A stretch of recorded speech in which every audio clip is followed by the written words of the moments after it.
বাংলাদেশের উত্তর পূর্ব কোণে ছড়িয়ে থাকা সবুজের এক অতল স্বপ্ন লাউয়াছড়া জাতীয় উদ্যান। সবুজ পাহাড়ের বুকে নিস্তব্ধতার মাঝে অগণন জীবনের মিলন মেলা এই লাউয়াছড়া। প্রকৃতির বুক জুড়ে ছড়িয়ে থাকা এক অপার সৌন্দর্যের নাম লাউয়াছড়া জাতীয় উদ্যান। বাংলাদেশ প্রকৃতি প্রেমীদের জন্য যেন এক জীবন্ত জাদুঘর। লাউয়াছড়া জাতীয় উদ্যান বাংলাদেশের অন্যতম জাতীয় উদ্যান এবং অবশিষ্ট চিরহরিত বনাঞ্চলের একটি উল্লেখযোগ্য নমুনা। এটি একটি সংরক্ষিত বনাঞ্চল। বাংলাদেশের 7টি বন্যপ্রাণী অভয়ারণ্য ও 10টি জাতীয় উদ্যানের মধ্যে এটি অন্যতম।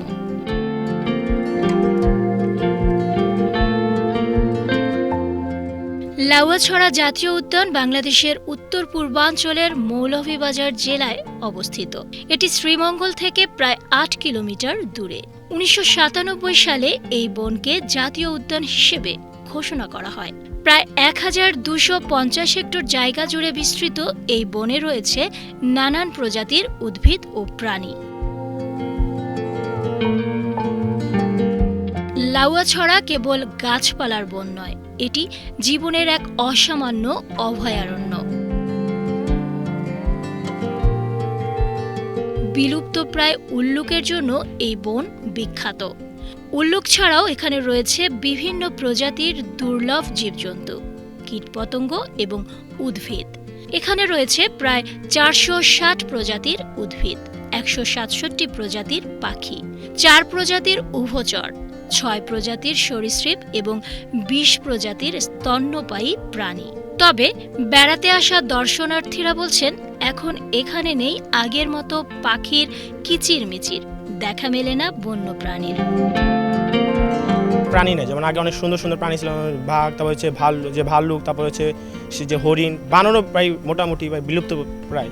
ডাস্টবিনের অভাব আছে, তাই অনেকে করে কি বন জঙ্গলে প্লাস্টিক বর্জ্যগুলো ফেলে, তাই একটু ডাস্টবিন লাগাইলে আর গাছের একটু নেম প্লেটগুলো লাগাইলে ভালো হতো। এই এলাকায় আমি আসছিলাম 1995-এ, তখন আমি বেশ কিছু পাখি দেখেছিলাম, কিন্তু সেই সময়টা মানুষের পদচারণা কম ছিল।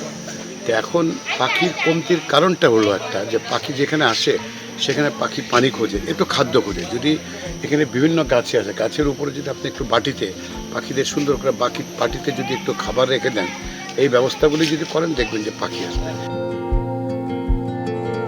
নিরক্ষীয় অঞ্চলের চিরহরিত অতিবৃষ্টি অরণ্যের মতো এখানে প্রচুর বৃষ্টিপাত হয়।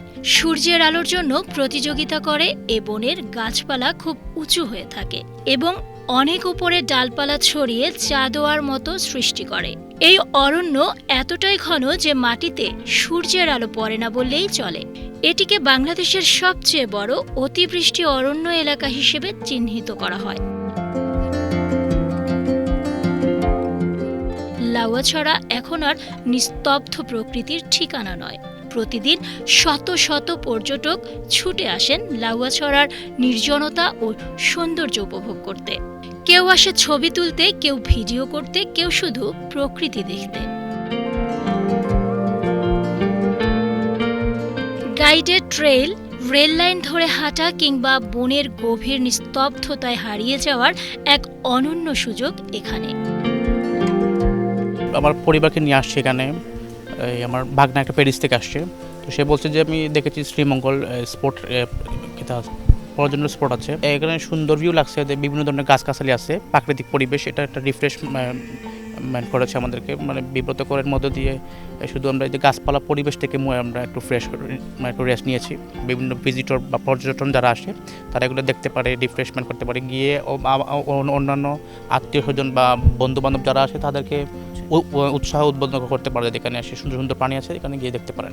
আসলে এখানে খুবই ভালো লাগে, যারা প্রকৃতিপ্রেমী তারা এখানে আসে এবং আমাদের যারা পরিবেশবিদ, যারা গাছপালা পরিবেশ নিয়ে কাজ করে, মূলত তারাই এসে এখানে খুবই আনন্দ মজা পায়। আর সেই সাথে আমাদের যে লোকাল পর্যটক বা আমরা যারা আসি, আমরাও আসলে এখানে আসলে সারা দেশে, সারা বাংলাদেশ এবং বিদেশ থেকেও এখান থেকে প্রচুর পর্যটক আসে। বিশেষ করে শুক্র শনিবারে বা সরকারি হলিডে হইলে এখানে প্রচুর ভিড় থাকে। শ্রীমঙ্গলের সমস্ত যে পর্যটক যে স্পট আছে সবগুলোই ভিড় থাকে, তার ভিতরে লাউয়াছড়া তো অন্যতম। পরীক্ষা শেষে প্রকৃতিকে উপভোগ করতে দল বেঁধে দেশের বিভিন্ন প্রান্ত থেকে শিক্ষার্থীরা ছুটছেন লাউয়াছড়া জাতীয় উদ্যানে। ঢাকার যান্ত্রিক একটা পরিবেশের মধ্যে আসলে এরকম ঘোরাটা আসলে হয় না। আমরা ফ্রেন্ডরা আসছি 8 জন মোটমাট। গাছ দেখে ভালো লাগছে, প্রচুর গাছ ছিল আলহামদুলিল্লাহ, বাতাস খুবই ফ্রেশ, কিন্তু আসলে জ্ঞান অর্জন করার যে ব্যাপারটা এটা আসলে ঘাটতি আছে আর কি। আর মানুষজন দেখলাম হচ্ছে কি আপনার ডাস্টবিনের অভাবে ময়লা করছে আর কি, পরিবেশটি কিছুটা নষ্ট হচ্ছে আর কি। তাও সচেতন মানুষ আছে যারা দেখলাম যে আপনার একটা খালি বোতল, জুসের খালি বোতল এটা হাতে নিয়ে রাখছেন আর কি, বনাঞ্চল নষ্ট করছে না এরকম। শহরে বসে বসে মোবাইল না টিপে এগুলো জায়গার মধ্যে এসে এই প্রকৃতিগুলোকে দেখা উচিত সকলের আর কি, রিফ্রেশমেন্টের জন্য, মানে মোবাইল না টিপে রিফ্রেশমেন্ট হওয়ার জন্য এইগুলো জায়গার মধ্যে ঘোরা উচিত সকলের। মোবাইল টিপলে আমাদের বিভিন্ন ধরনের ক্ষতি হয়, যেমন মেধার ক্ষতি হয়, চোখের ক্ষতি হয় এবং আমাদের টাইম নষ্ট হয়। পৃথিবীটাকে দেখা উচিত, বাংলাদেশ কত সুন্দর সেটা দেখা উচিত। এখানের গাছপালা এবং পশু পাখি আমার খুব ভালো লেগেছে। ঢাকা শহরে যারা থাকেন এবং যারা আছেন তাদের সময় না নষ্ট করে এখানে এসে সব কিছু ঘুরে দেখা উচিত। আমি দেখছি বানর, গাছপালা, অনেক কিছু দেখছি, খুব ভালো লাগছে। আমি স্কুলে গিয়ে বলবো আমি এখানে কত মজা করেছি, বানর দেখেছি, অনেক মজা করেছি। তোমরাও এগুলো গিয়ে ঘুরতে দেখে আসো। কেউ বা আবার সন্তানদের ইট পাথরের চার দেয়ালের জগৎ থেকে লাউয়াছড়া জাতীয় উদ্যানের প্রাকৃতিক অপার সৌন্দর্যের সাথে পরিচয় করিয়ে দিতে পরিবার নিয়ে বের হয়েছেন। ঢাকায় যে আপনার যে একটা যানজটে লাইফটা একদম মানে হাঁপানোর থেকে একটু বাঁচার জন্যই যে বাচ্চাদের নিয়ে পরিবার নিয়ে আপনার এইখানে আসার, বদ্ধ জীবনের থেকে আপনার একটু মুক্ত জীবন। আর বাচ্চাদের মেইনলি বাচ্চাদের পরীক্ষা শেষ হয়েছে, বাচ্চাদের যে আপনি মনে করেন যে আসলে বাংলাদেশেও যে অনেক সুন্দর সুন্দর জায়গা আছে এইটাই মানে বাচ্চাদের দেখানো, প্রকৃতির সাথে একটু পরিচয় করে দেন। কারণ এখন বর্তমান প্রজন্ম হয়ে গেছে আপনি মোবাইলের উপরে ডিপেন্ডেন্ট, তারা যে আর মোবাইলের বাইরেও যে একটা জগৎ আছে এই জগৎগুলো আমরা আসলে আমাদের গার্জেন হিসাবে আমাদের সবার উচিত হইলো এরকমই করানো। ঢাকা থেকে আসছি, বাচ্চাদের পরীক্ষা শেষ হয়েছে, ভাবলাম ঘুরে আসি একটু। তো এখানে এসে খুবই ভালো লাগলো, পুরাই বনাঞ্চল এলাকা। হাঁটতে হাঁটতে অনেক কিছুই অনুভব করলাম যে আমাদের দেশেই অনেক কিছু আছে দেখার মতো, মানে মনের একটা শান্তি যে আমি কোলাহল জায়গা থেকে এসে প্রশান্তি নিয়ে গেলাম। বাচ্চাদের জন্য অবশ্যই ভালো, ওরা দেখে গেল অনেক কিছু। বাবা মা অবশ্যই একটা উদ্যোগ নেওয়া উচিত যে এরকম পরিবারের সবাইকে নিয়ে, বাচ্চা কাচ্চা নিয়ে একটু ঘুরে যাওয়া দরকার। প্রকৃতির সাথে একটা পরিচিত হবে, অনেক কিছু সম্পর্কে ওরা জানতে পারবে, বইয়ের মধ্যে সীমাবদ্ধ থাকবে না তারা। পারিবারিক ও কর্মস্থলের কর্মব্যস্ততায় অনেকটাই হাঁফিয়ে উঠেছে দৈনন্দিন জীবন। তাই ইট পাথরের শহর থেকে সামগ্রিক বিনোদনের খোঁজে পরিবার নিয়ে বেড়াতে এসেছেন কর্মজীবীরা। এখানে এসে খুব ভালো লাগছে, একদম নির্জন পরিবেশ, একদম মানে পিসফুল একটা মানে ফিলিংস আসছে এখানে এসে, খুব ভালো লাগতেছে। আর এখানে যারা আসবে তারা সবাই আসতে পারবে, কিন্তু একটু হাঁটা লাগবে, একটু কষ্ট হতে পারে। কিন্তু যদি আপনারা এই পরিবেশটাকে উপভোগ করেন তাহলে আপনাদের সব কিছু মানে ভালো লাগবে। এই প্রকৃতি তো আমরা ঢাকা শহরে দেখতে পাই না, এই গাছগাছালি ঢাকা শহরে নাই বললেই চলে। এখানে কর্মব্যস্ততা বলতে ঢাকা শহরে তো একটা যান্ত্রিক জীবন, প্রত্যেকদিন একই সকালবেলা ওঠো, অফিস যাও, অফিস থেকে আবার বাসা, তো মানে ব্রেন যে নতুন কিছু প্রসেস করবে সেই সুযোগটা নাই। লাউয়াছড়া উদ্যান এত নীরব, এত আসলে মানে প্রকৃতিপ্রেমীদের জন্য একটা আইডিয়াল জায়গা। সেই জন্য এইখানে যে উদ্যম, যে নীরবতাটা, নিজের জন্য যে সময়, আপনি এখানে 5 মিনিট যদি লাউয়াছড়ায় হাঁটেন আপনি আপনার সাথে কথা বলবেন, সেই সময়টুকু আপনি ঢাকা শহরের যে কর্মব্যস্ততা সেখান থেকে কিছুটা হাঁপ ছেড়ে অবশ্যই বাঁচবেন। আর মাস্ট ভিজিট প্লেস, সবারই উচিত এখানে এসে একবার হলো দেখে যাওয়া, মানে বানর, প্রকৃতি সব মিলেমিশে একাকার একটা অনুভূতি।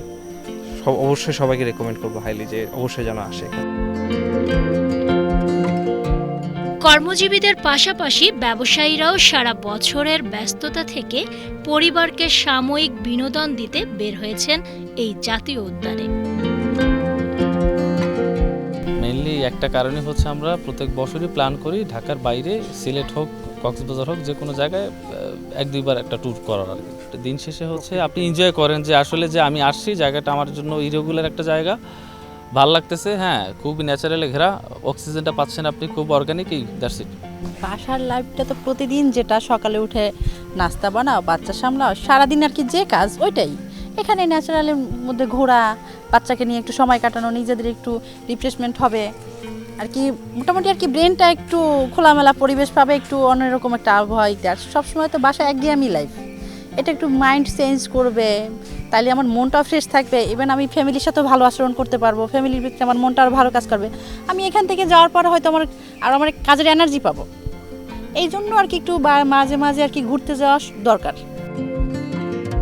সারা বছর শিক্ষা প্রতিষ্ঠানে শিক্ষকতায় ব্যস্ত শিক্ষকরা, তাই ছুটির অবসরে তারা নিজেদের সন্তানদেরকে কিছুটা বিনোদন দিতে পরিবার নিয়ে বেড়াতে এসেছেন।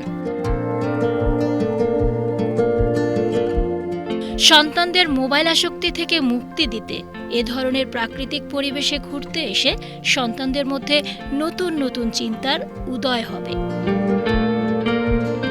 এই তো ভালো লাগতেছে, নতুন পরিবেশ, আর শ্রীমঙ্গলে আসা হয় নাই, তার জন্য এই ট্যুরের প্ল্যান, এগুলো দেখার জন্য।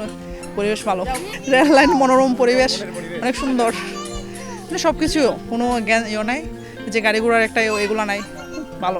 আসলে আমি এসেছি হলিডেতে, ছুটির দিনে আমাদের পরিবারকে নিয়ে, যাতে প্রাকৃতিক সম্পর্কে তারা জানুক, কেননা তারা শহর অঞ্চলে বন্দি থাকে, অনেক অংশ তারা ঘরের মধ্যে বাইরে যেতেই পারে না, সারাক্ষণ স্কুল এবং মোবাইলের মধ্যেই তারা সীমাবদ্ধ থাকে।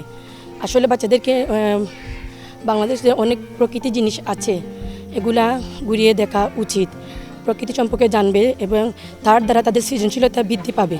মতে সবার উচিত ছুটির সময় বাচ্চাদেরকে সুন্দর সুন্দর জায়গা দেখানো উচিত। লাউয়াছড়া জাতীয় এই উদ্যানের অতিরিক্ত প্রবেশ মূল্য, যাত্রী ছাউনি, পর্যাপ্ত ডাস্টবিনের অভাব সহ নানা সংকটের কথা তুলে ধরেছেন বেড়াতে আসা পর্যটকরা। তবে কিছু কিছু বিষয় পাবলিক খুব কষ্ট পাচ্ছে, এগুলা আসলে মানানসই না। এটা একটা সরকারি প্রতিষ্ঠান, আমার জানা মতে সেখানে ঢুকতে 150 টাকার টিকিট, এটা হতে পারে না আমার কাছে মনে হয়। এবং আপনি 150 টাকা নিচ্ছেন, আপনি আমাকে কী ফ্যাসিলিটি দিচ্ছেন 150 টাকা?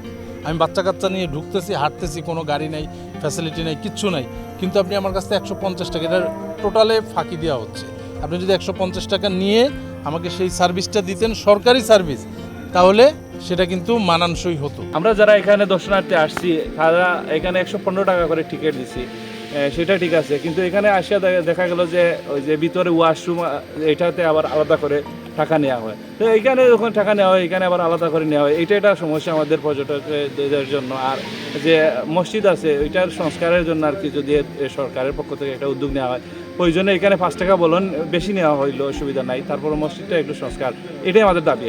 বৃষ্টি হইলে তো এখানে কোনো ব্যবস্থা নাই যে পর্যটক এখানে দাঁড়াবে, এই ধরনের কোনো একটা ব্যবস্থা নাই। তো এটা একটা ছাতার ব্যবস্থা করা যায় যদি, তাহলে প্রচুর রোদেও অথবা বৃষ্টির সময় পর্যটক আসছে, দর্শনার্থী, তারা একটু বিশ্রাম নিতে পারবে। প্রতিদিন এখানে বেড়াতে আসেন কয়েকশো প্রকৃতিপ্রেমী। তাদের অভিযোগ খণ্ডন করে উদ্যান সংশ্লিষ্টরা বলছেন ভিন্ন কথা। লাউয়াছড়া জাতীয় উদ্যান এটা বাংলাদেশের একমাত্র রেইন ফরেস্ট হিসাবে ধরা হয় লাউয়াছড়া জাতীয় উদ্যান। আর এখানে হচ্ছে ট্যুরিস্টরা বেশি আসে শীতকালে, নভেম্বর, ডিসেম্বর, জানুয়ারি, ফেব্রুয়ারি, এগুলোতে ট্যুরিস্টরা বেশি আসে লাউয়াছড়া জাতীয় উদ্যানে। আর লাউয়াছড়া জাতীয় উদ্যানে দেখার যে হচ্ছে গিয়ে আপনার প্রকৃতি, যারা প্রকৃতিপ্রেমী শুধু তারাই আসে। এখানে বাঘ ভাল্লুক বলতে কিছু নেই, এখানে প্রকৃতিপ্রেমী যারা আছে তারা লাউয়াছড়া জাতীয় উদ্যানে ভ্রমণ করে। আর এখানে হচ্ছে আমাদের 3 স্তরের নিরাপত্তা ব্যবস্থা আছে, ট্যুরিস্ট পুলিশ আছে, বন বিভাগ আছে এবং স্ব-ব্যবস্থাপনা কমিটি আছে। 3 স্তরের নিরাপত্তার জন্য লাউয়াছড়া জাতীয় উদ্যানে কোনো অকারণ কোনো ঘটনা ঘটে না এবং ট্যুরিস্টরা সুন্দরভাবেই লাউয়াছড়া জাতীয় উদ্যান ঘুরে যায়। এবং তারপরেও আমাদের ট্যুর গাইডের ব্যবস্থা আছে, কেউ যদি ঘুরতে চায় লাউয়াছড়া জাতীয় উদ্যানে ভিতরে, যদি ডিপ ফরেস্টে যেতে চায়, লাউয়াছড়া ট্যুর গাইড ব্যবহার করে গহীন জঙ্গলে যেতে পারে। টিকিট হচ্ছে লাউয়াছড়া জাতীয় উদ্যানে 115 টাকা করে বেড শো, 100 টাকা হচ্ছে টিকিট আর 15% হচ্ছে বেড, 115 টাকা করে। আর এটা হচ্ছে সরকার সিস্টেম করে দিয়েছে, কারণ এখানে প্রকৃতিপ্রেমী ছাড়া অন্য কেউ যাতে না আসে। এখানে হচ্ছে বন্যপ্রাণীর আবাসস্থল, যাতে প্রকৃতি না বুঝে কেউ না আসে, এই জন্যই টিকিটের দামটা বাড়ানো হয়েছে মূলত। দর্শনার্থীদের অতিরিক্ত ভ্রমণ ইচ্ছার চাপ পড়েছে প্রকৃতির উপর। বনের গভীরে ঢুকে যাওয়া, প্লাস্টিক বর্জ্য ফেলা, উল্লুক ও অন্যান্য প্রাণীর আশ্রয়স্থানে হস্তক্ষেপ, সব মিলিয়ে বন আজ বিপন্ন। অবশ্যই দেখেছি, যেমন কিছু হকার টাইপের লোক বানরের যেখানে বানর যাতায়াত করে ওইখানে বানর কলা বিক্রি করতেছে এবং সাধারণ মানুষ ওই কলা বানরকে খাওয়াচ্ছে। উত্তপ্ত করতেছে, কিছু বানর মানুষকে কামড়ে হচ্ছে আমাদের সামনে। অবশ্যই বন বিভাগের লোক এই মানুষগুলোকে দূরে রাখা উচিত, বানর থেকে আরও বেশি প্রচার করা উচিত যাতে বন্য প্রাণীকে বিরক্ত না করে। যেমন আমাদের কাছেই কেকের প্যাকেট ছিল 4-5টা এবং ওই কেকের প্যাকেট নিয়ে গেছে আমাদের কাছ থেকে বানর। তো ওই প্যাকেটজাত খাবার বানর হজম করতে পারবে কিনা আদৌ আমি জানি না। দেশের বাইরে অন্যান্য যদি কোনো চিড়িয়াখানা দেখেন আপনি, সেখানে পশু পাখিদেরকে খাওয়ানোর জন্য স্পেশাল খাবার থাকে, ওই খাবারটা বিক্রি করে এবং ওই খাবারটাই পাখিদের বা অন্যান্য প্রাণীদের খাওয়াতে হয়। লাউয়াছড়া শুধু আমাদের এখনকার নয়, ভবিষ্যৎ প্রজন্মের জন্য এক অপরিহার্য সম্পদ। টেকসই পর্যটন ও সচেতনতা বাড়িয়ে এই বনকে রক্ষা করা প্রত্যেকেরই দায়িত্ব।